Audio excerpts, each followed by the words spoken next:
चुन्नू खान एक ऐसा इंसान जिसकी चर्चा पंचायत में होती सांझ बिहान। चुन्नू खान एक ऐसा इंसान जिसकी चर्चा होती है पंचायत में सांझ बिहान।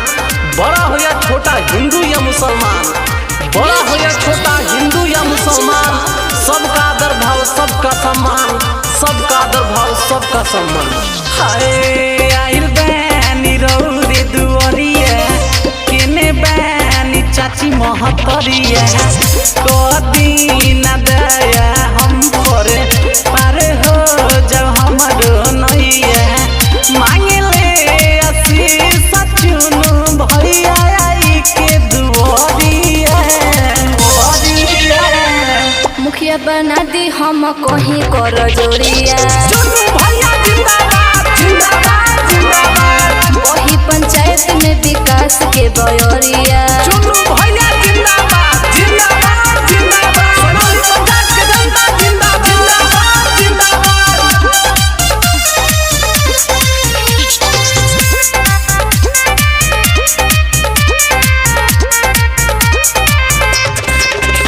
सुनिए चाचा चाची जानी भुलाए मजी। सुनिए भैया भाभी जानी भुलाए मजी।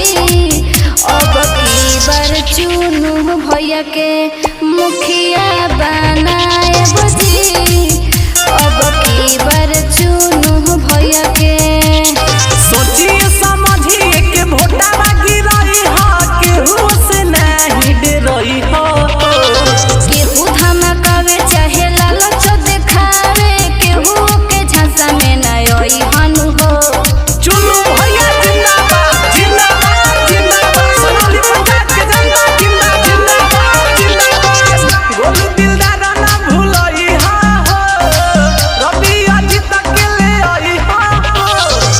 गोलू दिलदार ना भूलई हा हो, रवि लखन के ले आई हा हो। वोटया अपन देई के विजयी बनई हा। मुखिया बनई ह इनके जीतई ह झंडा लहरई ह। मुखिया बनई ह विकास करवई ह।